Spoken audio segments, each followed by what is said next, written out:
Hello everyone, my name is Nishya. I have completed my BA LLB from Kaili Law Societies Bangalore in year 2021. Thereafter, I pursued LLM from Gujarat National Law University, Gandhinagar in year 2022, having a specialization in constitutional and administrative law. Thereafter, I appeared for the UGC NET JRF exam and I cleared both NET and JRF in very first go. मैं अपनी पूरी strategy को दो part में बांटूंगी, paper 1 और paper 2, और last में मैं ये भी डिस्कस करूंगी कि 10 से 15 दिन जो बचे हुए हैं या एग्ज़ाम जो भी अपकमिंग एग्ज़ाम है या फिर एग्ज़ाम के आने के 10 से 15 दिन पहले क्या किया जाए, कैसे और बेहतर तैयारी किया जाए। जो भी मेरी स्ट्रैटेजी है, मैंने सेल्फ प्रिपरेशन किया और ये मेरी पर्सनल स्ट्रैटेजी है। आप इससे बिल्कुल डिफ़र कर सकते हैं, इस स्ट्रैटेजी को मॉडिफाई भी कर सकते हैं आप अपने कन्वीनियंस पे। मेरा जो मोटो है वो इस वीडियो के थ्रू ये रहेगा कि मैं आप तक कुछ अपनी जो डू और डोंट्स हैं या फिर जो मेरी पर्सनल स्ट्रैटेजी रही, एक्सपीरियंस जो मेरे रहे, वो आप तक पहुंच सके। सो पेपर 1 की हम पहले बात कर लेते हैं। पेपर 1 में भी आपको काफ़ी सब्जेक्ट्स अलॉटेड हैं और आपको सारे सब्जेक्ट्स ही पढ़ने हैं, लेकिन किसी का मैथ्स अच्छा नहीं होता है या किसी का रीजनिंग अच्छा नहीं होता है, तो वो एक प्रॉब्लम आती है। क्या रिसोर्सेज रखा जाए, वो एक दूसरी प्रॉब्लम आती है। मेरा मानना ये है कि आप कोई भी एक पहले बेसिक बुक ले लें। आप पियर्सन की जो केवीएस मदान की किताब आती है आप वो खरीद सकते हैं, या फिर आप अरिहंत की किताब आती है वो खरीद सकते हैं, या फिर कोई भी पब्लिकेशन जो आपको सही लगता है देखते हुए और उसके रिव्यूज़ को देखते हुए आप एक लिख सकते हैं। और एक क्वेश्चन, जैसे मैंने मदान और अरिहंत रेफ़र किया था, उसमें सीरीज ऑफ क्वेश्चंस भी आते हैं, तो आप पहले चैप्टर पढ़िए और उसके बाद क्वेश्चन लगाइए। कुछ टॉपिक्स जो काफ़ी कॉम्प्लिकेटेड थे, जो मुझे बिल्कुल नहीं समझ आते थे, तो मैंने यूट्यूब का पेपर 1 के लिए 70% तक मैं हेल्प यूट्यूब से ली। 70%। बहुत सारे चैनल्स हैं जो आपको मदद करेंगे, जैसे खास करके जो चैप्टर्स होते हैं, जैसे कि information and communication technology, ICT वाले जो चैप्टर्स हुए, या फिर वेन डायग्राम, रीजनिंग वाले चैप्टर्स, मैथ्स के चैप्टर्स जो जिसमें प्रॉफिट लॉस, परसेंटेज, रेशियो, ये सब जो आपका जो रहेगा, ये सब आप कवर अप यूट्यूब के माध्यम से बिल्कुल कर सकते हैं। ट्रिक्स आप वहाँ से देख सकते हैं। तो मैथ्स, रीजनिंग, लॉजिकल रीजनिंग और डीआई, ये पार्ट थोड़ा ट्रिकी हो जाता है अगर आप आर्ट्स एंड ह्यूमैनिटीज़ बैकग्राउंड से बिलोंग करते हैं तो। खास करके अगर आप कॉमर्स स्टूडेंट नहीं है तो आपका एक लिंक टूट जाता है मैथ्स के लिए, फिर आप कैसे करेंगे, नहीं करेंगे। तो कुछ कुछ चीज़ जैसे परसेंटेज, प्रॉफिट लॉस, रेशियोज़, ये सब आप बेसिक हैं जो आप बिल्कुल करके जाएं। अब जैसे आप रीजनिंग में कुछ पैटर्न वाले रीजनिंग होते हैं, सीरीज वाले रीजनिंग होते हैं, वेन डायग्राम वाले होते हैं रीजनिंग, तो आप ये सब भी बिल्कुल कर लें, थोड़ा बहुत बेसिक कर लें। और क्वेश्चंस अगर आप उलझ रहे हैं तो आप उसको ना ट्राई लें, क्योंकि आप नेगेटिव मार्किंग आप अटेम्प्ट तो कीजिएगा, क्योंकि आपका मार्क्स तो कटना नहीं है, पर उसमें आप टाइम अपना इन्वेस्ट ना करें। लेकिन अगर जो आप बेहतर रूप से करके आ सकते हैं वो होता है डीआई, डेटा इंटरप्रिटेशन। वो पाई चार्ट या फिर किसी भी फॉर्म में आ सकता है, ग्राफ के फॉर्म में। वो अगर आप डिकोड कर लिए तो वहाँ पर 5 नंबर आप सिक्योर सीधा कर सकते हैं। सबसे पहले मैं सजेशन या सलाह दूंगी कि आप डीआई से अटेम्प्ट अपने पेपर को कर सकते हैं। कंप्यूटर मोड में अगर पेपर है तो आप स्क्रॉल करके देख लें, पेपर पेन मोड में मोड है तो आप पहले डीआई फिगर कर लें। वो डिकोड करने पे 5 क्वेश्चन तो आपके वहीं पे बन गए। उसके बाद आती है बात, तो आप टीचिंग एप्टीट्यूड और रिसर्च एप्टीट्यूड को काफ़ी अच्छे से पढ़ के जाएं, क्योंकि ये स्कोरिंग एरिया हो जाता है और यहाँ से क्वेश्चन आएंगे ही आएंगे, 10 से 12 क्वेश्चन आपको दिख जाएंगे। रिसर्च एप्टीट्यूड में hypothesis, research design, sampling method, tools and techniques क्या है रिसर्च के, टाइप्स ऑफ रिसर्च क्या है, ये सब कुछ आप हाइपोथेसिस पार्ट को अच्छे से पढ़ ले, एरर को पढ़ ले, सब उसके पार्ट को अच्छे से करके जाएं। टीचिंग एप्टीट्यूड में भी जो है उसमें वो भी स्कोरिंग एक एरिया है।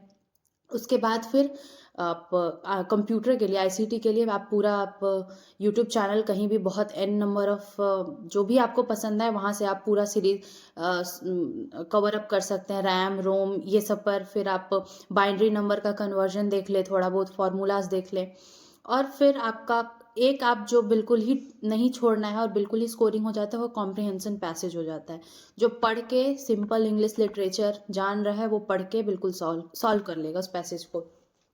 उसके बाद आप इन्वायरमेंट और हायर एजुकेशन को थोड़ा प्रायोरिटी दें, खास करके जो भी कन्वेंशंस हैं या फिर कहीं कोई समिट हुआ है, कुछ प्रोटोकॉल्स हैं, वो सबको आप देखते जाएं। कुछ न्यूज़ में ऐसा रहा चीज़ तो उस पर भी आप थोड़ा ध्यान देकर जाए।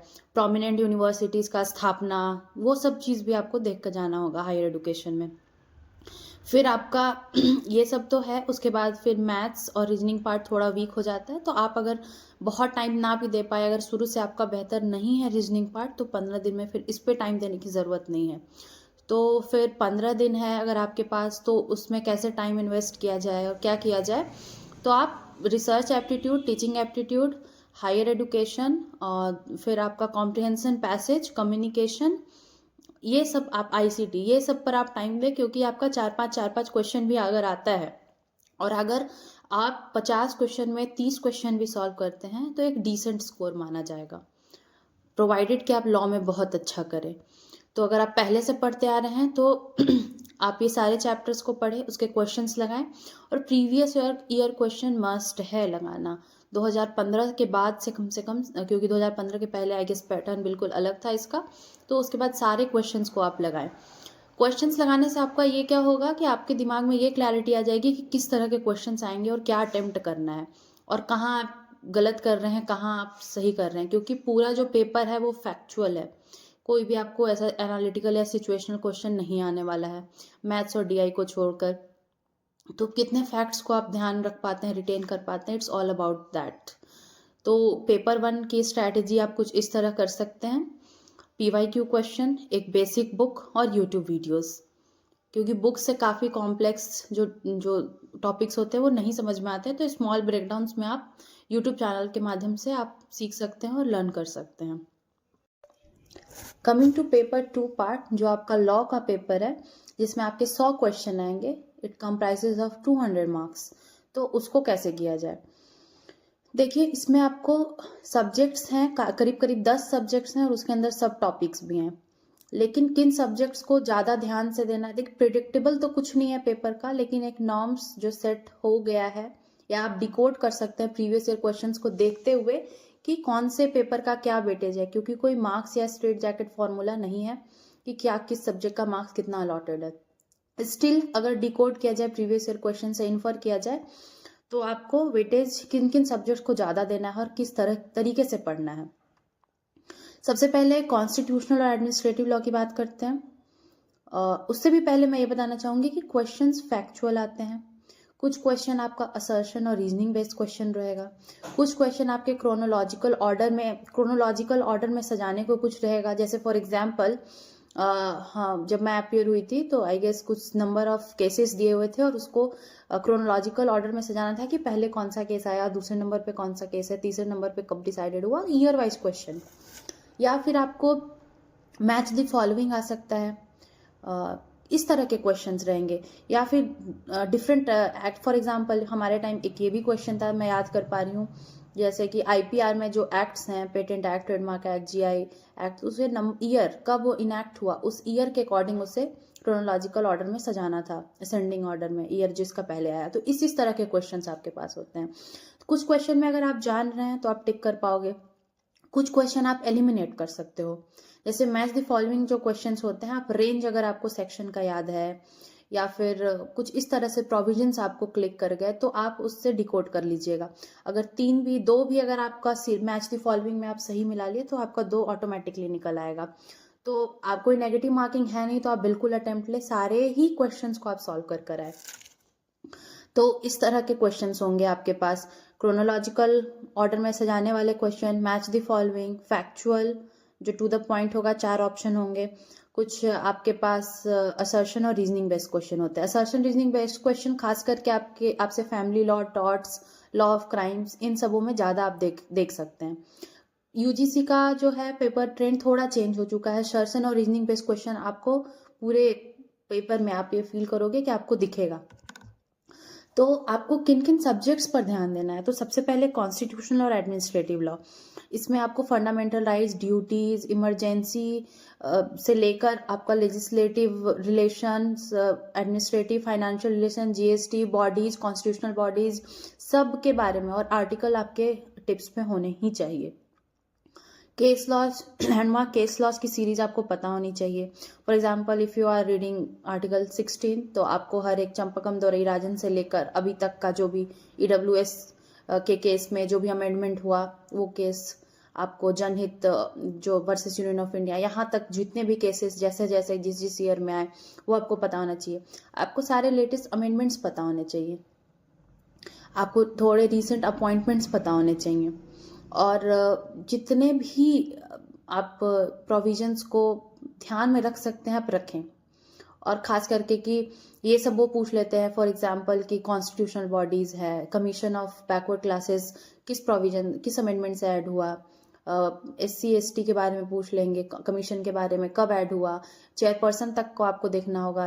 उसको ह्यूमन राइट्स कमीशन के साथ जोड़ के पढ़ा जा सकता है कि वो कैसे ह्यूमन राइट्स, मतलब if you are studying constitutional law, try कि उसको ह्यूमन राइट्स के साथ भी जोड़कर पढ़ा जा सके, अगर कमीशंस एंड बॉडीज की बात है, इंटरलिंकिंग करके। और आपको एडमिनिस्ट्रेटिव लॉ में नेचुरल जस्टिस और जो भी आपका है डेडिकेटेड लेजिस्लेशन, एडमिनिस्ट्रेटिव डिस्क्रिशन, और आपके बाद ओम्बड्समैन, ये सब टॉपिक बेसिक, और उसके साथ साथ इंपॉर्टेंट केस लॉज, ये आपको करने ही होंगे। उसके बाद जूरिस्प्रूडेंस आपका वेटेज है। आप जूरिस्प्रूडेंस के लिए कोई भी एक बुक यूज कर सकते हैं। सालमन, अगर आप अपने कॉलेज डेज में जो भी पढ़े या LLM के टाइम, सालमन की बुक यूज कर सकते हैं, महाजन यूज कर सकते हैं, आप परंजेपी यूज कर सकते हैं। और मैंने एक और डिकोडिंग ऑफ जूरिस्प्रूडेंस, एक पतली सी बुक आती है, मैंने वो भी रेफर किया था। डिकोडिंग ऑफ जूरिस्प्रूडेंस एक थिन पतली काफ़ी किताब होती है। उसमें आपको बुक्स क्या है इम्पॉर्टेंट, कौन से स्कूल के कौन से प्रोमिनेंट फादर हैं, ये सब जो है, कौन से जूरिस्ट किस स्कूल को बिलोंग करते हैं। स्कूल्स पे आपको कमांड बिल्कुल अच्छा होना चाहिए। हर एक जूरिस्ट का प्रोमिनेंट राइटिंग क्या है, कौन से ईयर का है, अगर ध्यान में रख पाए तो वो सारे चीज़ आपके क्लियर होने चाहिए। और साथ ही साथ फिर आपका वेटेज जो कैरी करता है वो है पब्लिक इंटरनेशनल लॉ। इसके लिए मैंने SK कपूर की किताब रेफ़र की थी, और ये काफ़ी अच्छी किताब है। SK कपूर की किताब से अपने सारे सिलेबस को कवर कर सकते हैं। खास करके अगर पब्लिक इंटरनेशनल लॉ की मैं बात करूं, तो वहाँ जो क्वेश्चंस आते हैं उसमें एक तो फैक्चुअल क्वेश्चन आपके रहेंगे ही, एक आपके इंपॉर्टेंट केस लॉस क्वेश्चन रहेंगे, जैसे SS लोटस केस, या फिर काफ़ी एंड बहुत सारे केसेस हैं उसमें। तो वो केस किस चीज़ पर है, किस टॉपिक पे, कब डिसाइडेड है, ये सब आपको ध्यान में रखना है। और ख़ास करके एक जो चीज़ मैंने देखी कि आप बहुत डिफरेंट थियरीज आप पढ़ोगे पब्लिक इंटरनेशनल लॉ के अंदर, तो उसके प्रोपाउंडर्स कौन है, किस जूरिस्ट ने इसे सपोर्ट किया, खासकर किसके इस पे क्रिटिक्स थे, ये भी आपको ध्यान देना है। और कुछ कुछ लाइंस सीधा वो बुक से पिक कर लेते हैं, जैसे कि वो कोई भी बुक हो सकती है, SK कपूर, माल्कन एंड शॉ, वो सीधा वो पूरा पैराग्राफ्स को पिक करके, और किसने के द्वारा कही गई है ये लाइंस, ये भी ट्रेंड है। खास करके डेफिनेशंस अगर आप देखेंगे कि नेशनैलिटी पे अगर कोई डेफिनेशन है, या public international law is weak law, तो किसने कहा। इस तरह से आप जूरिस्प्रूडेंस और पब्लिक इंटरनेशनल लॉ में बात कर रही हूँ मैं कि डेफिनेशंस किसके द्वारा कहा गया है, इवन कि एडमिनिस्ट्रेटिव लॉ के डेफिनेशन किसके द्वारा कहा गया है, क्या कहा गया है। डेफिनेशंस पे आपको खास करके ध्यान देना है, और किसने क्या कहा, वो पैराग्राफ्स को आप पढ़िएगा। तो खास करके SK कपूर की बुक्स में मैं क्या करती थी कि जो पैराग्राफ्स बोल्ड में थे, या जिसमें इन्वर्टेड कॉमा लगा हुआ रहता था, या फिर नीचे एस्ट्रिक मार्क्स लगा रहता था, या जो क्वेश्चन UPSC में आ गई हैं, या फिर उस तरह के ना, आप नीचे फुटनोट में पाओगे, वो लिखा रहता है, वो बुक में आप खोलोगे तो देखोगे। तो उन क्वेश्चंस को मैं और खास करके ध्यान से पढ़ती थी। तो खास करके पब्लिक इंटरनेशनल लॉ को इस तरह से आपको पढ़ना है कि आपको डेफिनेशन ध्यान में होना चाहिए, कुछ इंपॉर्टेंट पैरा है तो किसके द्वारा कहा गया है वो ध्यान में होना चाहिए, UN के सारे बॉडीज फंक्शंस आपको याद होना चाहिए, आर्टिकल जो खास करके रेंज है उसका, इंटरनेशनल कोर्ट ऑफ जस्टिस, उसके सब कितने जजेस हैं, क्या कोरम है, सब कुछ उसमें आपको ध्यान से कवर करना होगा। फिर आपका लॉ ऑफ क्राइम्स में आपको IPC काफ़ी अच्छे से पढ़ना होगा, जनरल एक्सेप्शन से लेके, डेफिनेशन क्लॉज से लेके, बॉडी से लेके, प्रॉपर्टी तक, चाइल्ड, वुमेन, स्टेट, ये इन सब जो भी आपका डिफेमेशन, क्रिमिनल इंटिमिडेशन, ये इन सब प्रोविजंस को आप अच्छे से करें। कुछ प्रोविजंस आपके पास टाइम नहीं है तो आप स्किप कर सकते हैं, जो बहुत रेलिवेंट नहीं है। आप PYQ क्वेश्चन लगाएं और डिकोड करें कि किन चीज़ों को छोड़ा जा सकता है, वो बेहतर रूप से आप समझ पाइएगा, इसलिए PYQ मस्ट है। मैंने सिंगल्स और अरिहंत की बुक ली थी PYQ के लिए, और मैं कोई भी चैप्टर पढ़ती थी उसके बाद वो क्वेश्चंस दिया हुआ रहता था जो प्रीवियसली आस्क्ड है, तो मैं वहीं पे क्वेश्चन सॉल्व कर देती थी। तो कोई एक बुक आप रखिए और उसमें PYQ आप एक बार नहीं, 2 बार नहीं, कम से कम 3 बार सारे PYQ को लगा कर जाएं। फिर आपके पास जो टॉट्स, लॉ ऑफ टॉट्स और फैमिली लॉ, करीब करीब इन सब जो मेजर सब्जेक्ट्स है वो 10 से 15 क्वेश्चन आप आराम से एक्सपेक्ट कर सकते हैं। और जो माइनर सब्जेक्ट्स हैं जैसे इंटेलेक्चुअल प्रॉपर्टी राइट्स है, आपका कमर्शियल लॉ है, और फिर कंज्यूमर प्रोटेक्शन एक्ट है, IT है, इन सब से आप 3-4 क्वेश्चन एक्सपेक्ट कर सकते हैं। कंपैरेटिव पब्लिक लॉ LLM में पढ़े होंगे आप, आपके पास नोट्स बना हुआ होगा तो आप पढ़ सकते हैं, या फिर अगर मेरे पास भी कुछ नोट्स होगा तो मैं बिल्कुल सर के माध्यम से शेयर आप लोगों तक बिल्कुल कर दूंगी।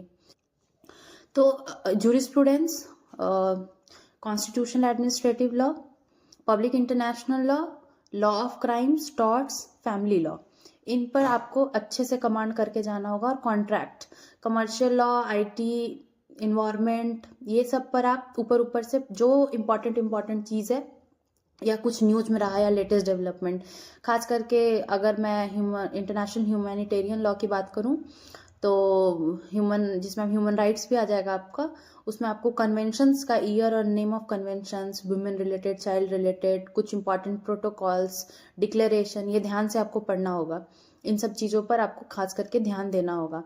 IT एक्ट में आप रेंज याद कर सकते हैं, क्या क्या ऑफेंसेस हैं, साइबर ऑफेंसेस हैं, उसको आप देख सकते हैं। कंज्यूमर प्रोटेक्शन एक्ट 2019 और उसके पहले जो है उसको कंपेयर करके देख सकते हैं कि उसमें क्या क्या चेंज आया। इन्वायरमेंट में आपको NGT वगैरह अच्छे से पढ़ लेना है, पॉल्यूटर पेज प्रिंसिपल, और जितने भी सस्टेनेबल डेवलपमेंट जो इंपॉर्टेंट गाइडलाइंस हैं केसेस के, उस पर आपको ध्यान देना है। MC मेहता केस के डिफरेंट गाइडलाइंस हैं।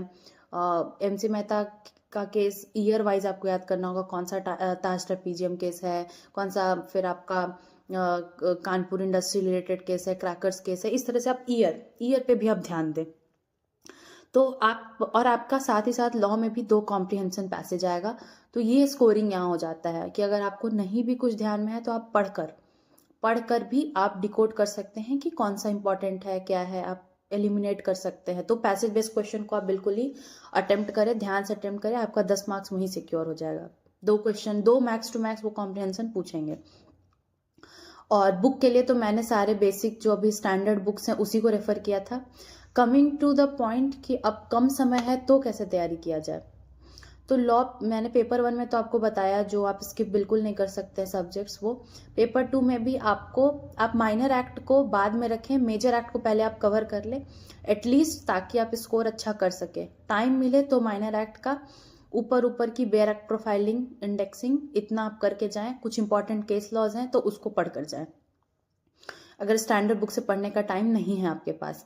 और बिल्कुल भी टाइम नहीं है तो आप यूट्यूब पे कुछ बहुत सारे लेक्चर्स पढ़े हुए हैं, मैराथन सेशंस पढ़े हुए हैं, आप उसको देख लें।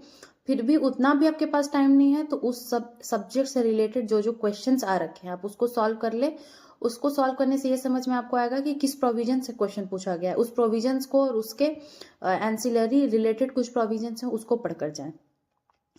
और पेपर जो अटेम्प्ट करते वक्त ये ध्यान दें कि ऐसा बिल्कुल हो सकता है आपके पास कि आप स्टार्ट किए और आपका शुरू का 8 से 10 क्वेश्चन आपको बिल्कुल ही ना आ रहा हो, तो घबराए नहीं, क्योंकि जो नेट की पेपर और JRF की पेपर होती है वो इतनी फैक्चुअल होती है कि it's very difficult to remember each and every point and to retain it.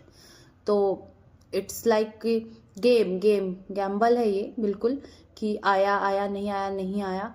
तो इट्स अबाउट कि आप कितने फैक्ट्स को कितने तरीके से रिटेन करके आप स्टोर कर सकते हैं। आपको एक mini Google kind of brain बनाना पड़ेगा एग्जाम के पहले कि आप रिटेन कर पाएं चीज़ों को, क्योंकि कुछ एनालिटिकल स्किल्स खास चाहिए नहीं इस पेपर को क्रैक करने के लिए। आपको बस आप प्रोविजंस को ध्यान दें। और ऐसा भी होगा, एक पॉइंट और मैं ऐड करना चाहूंगी, जब आप पेपर सॉल्व कर रहे हैं तो ऐसा भी होगा कि कुछ क्वेश्चंस आपको नहीं पता है, लेकिन क्वेश्चंस पढ़ते पढ़ते उसके आंसर तक आप पहुंच जाओगे। जैसे आपको फॉर एग्जांपल XYZ क्वेश्चन नहीं पता है, लेकिन उसका आंसर आप किसी और क्वेश्चन में आप पालोगे कि ये वाली रेंज से ऐसा करके डिसाइफर आप उस तक पहुंच जाओगे। तो आपको ये भी ध्यान देना है कि किस किस तरीके के क्वेश्चन आए हैं। कभी कभी सेम टॉपिक पे 2-3 क्वेश्चन आ जाते हैं, तो उससे भी आपको क्लिक कर जाएगा कि इसका आंसर क्या है।